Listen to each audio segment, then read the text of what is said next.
Hello friend, welcome to my channel UP board CBSE board. So friend, आज की इस video में हम बात करेंगे प्राचीन इतिहास, जो कि सेकंड सेमेस्टर का है।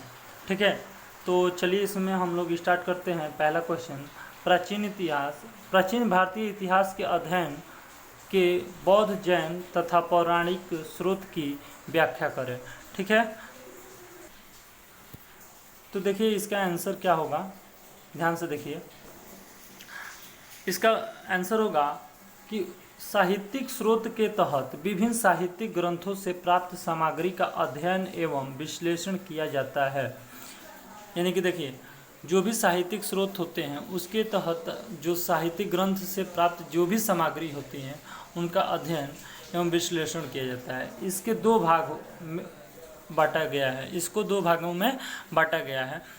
पहला है धार्मिक साहित्य, दूसरा ब्राह्मण ग्रंथ। ठीक है, तो धार्मिक साहित्य क्या होता है, इसमें ऋषि मुनियों तथा बहुत बड़ा, मतलब ऋषि मुनियों का इसमें क्या था, बहुत ही बड़ा महत्व था, यानी बहुत ही ज़्यादा इसमें क्या था, रोल था। ठीक है, इसे धार्मिक ग्रंथों का अत्यधिक महत्वपूर्ण स्थान दिया गया है। किसको, धार्मिक साहित्य को जो है अत्यधिक महत्वपूर्ण स्थान दिया गया है। ठीक है, अब देखते हैं ब्राह्मण ग्रंथ। ब्राह्मण ग्रंथ क्या है, ब्राह्मण ग्रंथ में हम लोग वेद के बारे में पढ़ते हैं। वेद वो होता है जो कि ज्ञान का, वेद मतलब कि ज्ञान।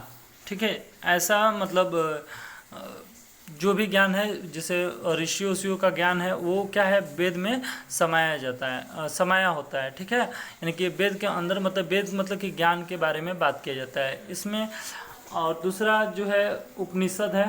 उपनिषद, तो उपनिषद जो है वेद के बाद महत्वपूर्ण स्थान दिया जाता है इस। ठीक है, और यज्ञ का वर्णन, सामाजिक धार्मिक दशा के बारे में यह बताता है। ठीक है, जो उपनिषद है ये यज्ञ के वर्णन के बारे में बताता है, सामाजिक आर्थिक दशा के बारे में बताता है।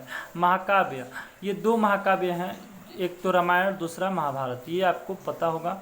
ठीक है, और बात करते हैं स्मृतियों का, तो स्मृतियाँ जो होती हैं हिंदू समाज के आदर्शों का उल्लेख किया जाता है। इसमें हिंदू समाज मतलब कैसा है, उसके आदर्शों का क्या किया जाता है, उल्लेख किया जाता है। ठीक है, अब पांचवा देखते हैं बौद्ध साहित्य। बौद्ध साहित्य जो होता है ब्राह्मण साहित्य के भांति ही ये क्या होता है, बहुत ही प्राचीन होता है। इसके तीन अंग हैं, वो कौन कौन से, एक तो जातक है, दूसरा पीटक है, तीसरा निकाय है। जातक, पीटक, निकाय जो है इसके तीन अंग हैं। ठीक है, तो इस तरह से जो है आप लिखेंगे कि प्राचीन भारतीय इतिहास के अध्ययन और बौद्ध, जैन तथा पौराणिक स्रोतों की व्याख्या करें।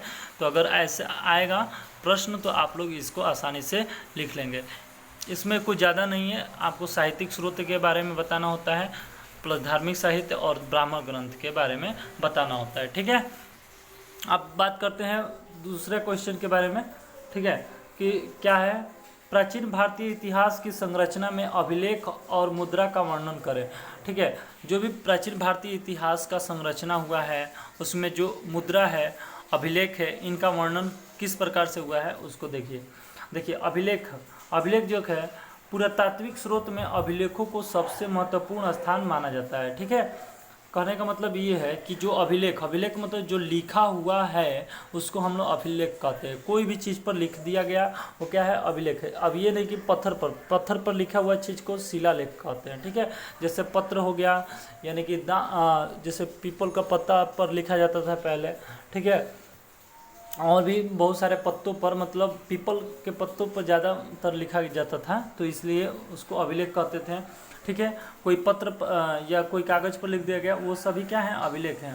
भारत में अधिकतर अभिलेख पाषाण शिलाओं, स्तंभों, ताम्रपत्रों पर देखा गया है। ठीक है, तो देखिए शिलाओं पर देखा गया है, तो शिला पर जो अभिलेख लिखे जाते थे उसे शिलालेख, स्तंभों पर लिखा जाता था उसे स्तंभ लेख, और ताम्रपत्रों पर लिखा जाता था उसको ताम्रपत्र अभिलेख कहा जाता था। तो ये बहुत सारे जो अभिलेख थे, ये इससे हमारे मतलब जो भी पीछे क्या हुआ है उसकी जानकारी हमको इससे मिलती थी। ठीक है, भारत में सबसे प्राचीन अभिलेख मौर्य सम्राट के प्राप्त हुए हैं। जो भी मौर्य सम्राट है, यानी कि चंद्रगुप्त मौर्य वगैरह के शासनकाल की जो भी अभिलेख है वो सबसे पुरानी मानी जाती हैं। ठीक है, अब बात करते हैं मुद्रा की। तो मुद्रा जो होता है सिक्का को बोला जाता है, सिक्का का अध्ययन मुद्रा शास्त्र कहलाता है। ठीक है, अब प्राचीन सिक्का तांबा, चांदी, सोना, शीशा, इन सब की होती थी। ठीक है, जिसमें सिक्का जो है तांबा का होता था, चांदी, सोना, सीसा, मतलब इन सब धातुओं से बनी होती थी। पहले की जो सिक्का होती थी, जो मुद्रा होती थी, इन सब चीज़ों की बनी होती है। प्राचीनतम सिक्कों के आहत कहा गया है, मतलब कि प्राचीनतम सिक्कों का आहत कहा गया है। जो भी प्राचीन सिक्के होते थे उनको क्या कहा गया है, आहत कहा गया है। सर्वाधिक सिक्के मौर्योत्तर काल की है।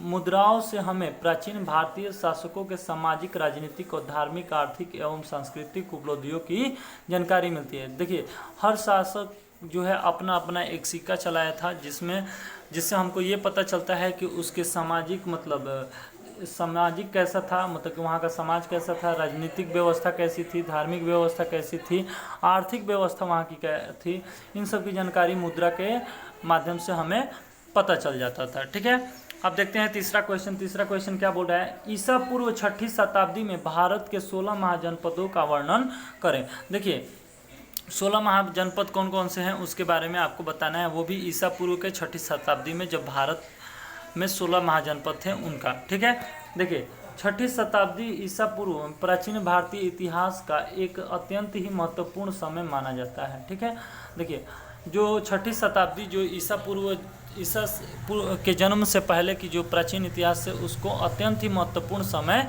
माना जाता है। इस भारतीय इतिहास के संक्रांति काल से भी संबोधित किया जाता है। इसको संक्रांति काल से भी क्या किया जाता है, इसको संबोधित किया जाता है।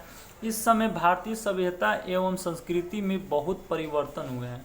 यानी कि देखिए, इसमें जो है संस्कृति, सभ्यता जो भी हैं उसमें क्या हुए हैं, बहुत सारे परिवर्तन हुए हैं। जैसे कि आज के डेटों में जो सभ्यताएं हैं वो तो पूछिए ही मत, मतलब कि बहुत ज़्यादा उसमें चेंजेज आए हैं। ठीक है, बौद्ध ग्रंथ के अंगुत्तर निकाय के अनुसार उत्तर भारत में 16 महाजनपद स्थापित हो चुके हैं। ठीक है, हो चुके थे। ठीक है, उनके समय तक क्या हो गया था, मतलब कि 16 महाजनपद क्या हो गए थे, मतलब स्थापित हो चुके थे, मतलब कि वो 16 महाजनपद अब बन चुके थे।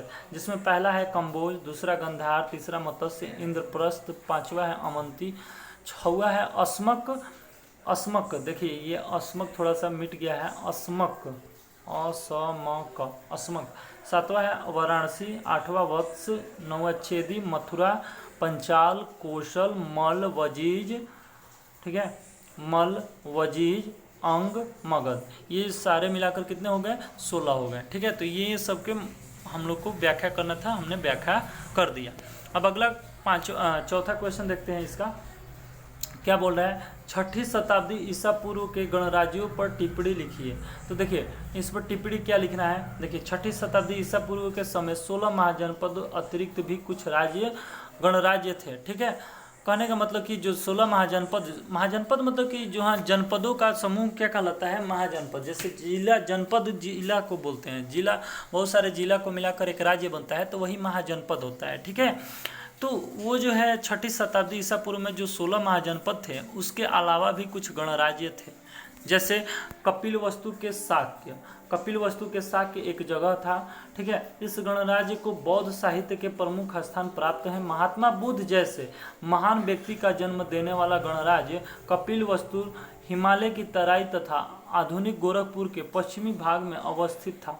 यानी कि यहाँ तक कि गोरखपुर के पश्चिमी भाग में अवस्थित एक तराई का क्षेत्र था, हिमालय की तराई का क्षेत्र था, जहाँ पर क्या हुआ था, गौतम बुद्ध का जन्म के बारे में बताया जाता है। ठीक है, इसकी राजधानी कपिलवस्तु थी। इसकी राजधानी कहाँ थी, कपिलवस्तु थी। ठीक है, महात्मा बुद्ध के समय यह राज्य काफ़ी शक्तिशाली था। ठीक है, मतलब कि यह राज्य जो था, मतलब कि गणराज्य जो था, कपिलवस्तु जो था, ये महात्मा बुद्ध के समय तक तो बहुत ज़्यादा शक्तिशाली था। दूसरा आता है पावा के मल, यानी कि ये दूसरा गणराज्य है।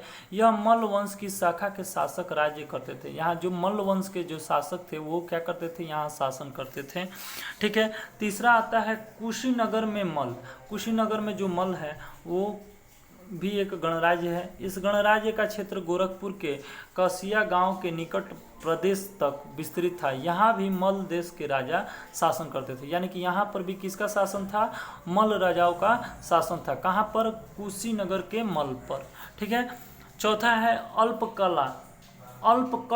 अल्पकल्प की बोली। अल्पकल्प की बोली यानी कि यह बिहार के शाहाबाद और मुजफ्फरपुर जिले के निकट एक भाग है, इस गणराज्य का अंतर्गत आते हैं। यानी कि यह एक क्षेत्र है जो कि कहाँ बिहार के शाहाबाद और मुजफ्फरपुर जिले के निकट का क्षेत्र है। इसको क्या बोलते हैं?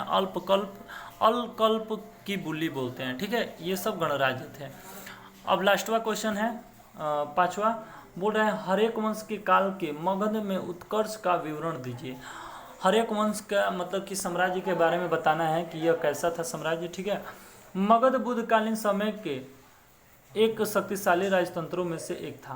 मतलब कि मगध जो था, मतलब कि बुद्धकालीन के समय यह एक मतलब कि बहुत ही शक्तिशाली एक राजतंत्र हुआ करता था। ठीक है, अब देखिए जो है मगध प्राचीन भारत में 16 महाजनपदों में से एक था। मगध जो था 16 महाजनपद जो हमने पढ़ा अभी पीछे, उसमें से ही एक है।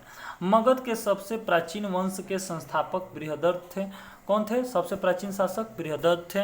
बृहदत्त का पुत्र जरासंध एक ऐतिहासिक व्यक्तित्व था, मतलब कि इतिहास का जानकार था। ठीक है, इस सत्ता के 6वीं शताब्दी तक समाप्त हो चुकी थी। यानी यह सत्ता जो थी 6वीं शताब्दी आते आते क्या हो गई थी?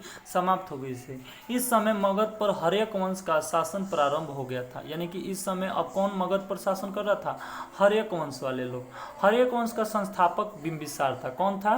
बिंबिसार। ठीक है, यह बहुत ही मतलब अच्छा भी शासक था और इसका साम्राज्य भी बहुत ज़्यादा फैला हुआ था। यह पहला ऐतिहासिक राजवंश था। क्या था?